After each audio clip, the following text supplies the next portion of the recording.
Ohio State's defense plays well again in a 37-17 victory over Maryland. I'm Nathan Baird from cleveland.com along with Stephen Means and Andrew Gillis. And another week where the defense puts points on the board, another week where the defense comes up with big plays and big moments.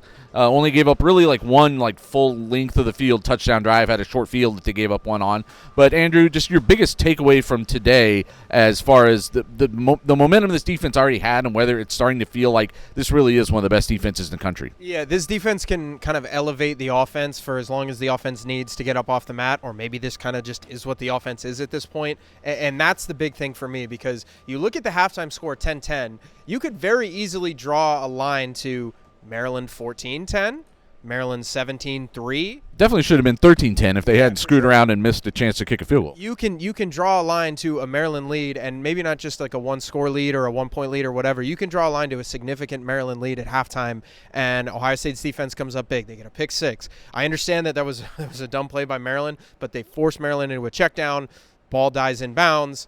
That's it. That's the end of the half, and there's 10 points. Maryland scores on the first drive of the second half, and that's it the rest of the way. So, I look at this defense as long as this offense needs, maybe it's the whole season, maybe it's another week or two, maybe it's another month, I don't know. The defense is good enough to keep Ohio State in games, and that's going to be what matters. Yeah, so my big takeaway is JT Tuimoloau, and he gets his first sack today, and it took him 5 games to get that first one, which is certainly below what we were expecting him to get this year. Whatever, but he's obviously been playing really well. I mean, he had the 2 huge plays at the end of the Notre Dame game, and then today he's very active in the backfield a lot. He's affecting plays. He's getting in there, making that 4th down stop, or really helping facilitate that 4th down stop early in the game.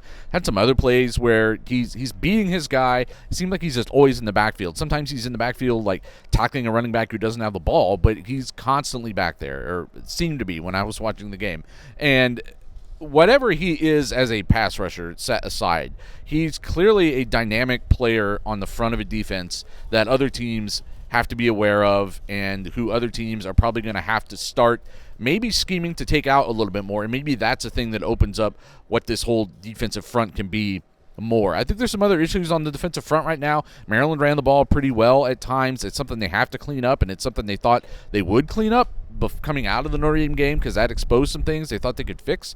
That is something they're going to have to buckle down on, but he's being a part of the solution there, and I expect that to continue. Stephen, your big defensive takeaway. JT actually brought that up when we talked to him. That he actually saw it as a positive. It's like, on that play, I did my job. I took away the running back, and the linebacker is supposed to take away the quarterback, and it worked. So even on that play where he's tackling the wrong guy, he actually tackled the right guy for what his responsibilities are.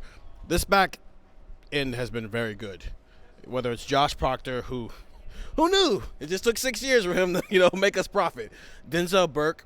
They went at him a couple of times today, so it wasn't as stout as it was against Notre Dame, but I thought he held his own for the most part. Davison Igbinosun is very, very physical, but I think he keeps himself out of trouble for the most part, which is good. That's good. That's the balance you want. Be physical, but don't be out there just piling up laundry. Jordan Hancock, he was okay today, but I think for the most part he's been pretty good. And I thought we saw why Sonny Styles is not out there in 3rd and long situations, but he's also 18 years old, so let him grow. And Lathan Ransom continues to be consistent there. That back group, mixed with the defensive front, especially JT Tuimoloau coming, they're working together in tandem with what you want to see, the back end and the front end working together. My only issue is the linebackers, which I'm actually okay with, because Tommy's going to figure it out, because he's a second-team All-American. He's going to figure it out. And if Steele Chambers isn't playing well, you can go to Cody Simon. This team, 2 years ago, Nathan, we were looking at a team early in the season who didn't know who its best players are. 5 weeks in, this team is very clear on who its best players are, and a lot of them are playing at that level.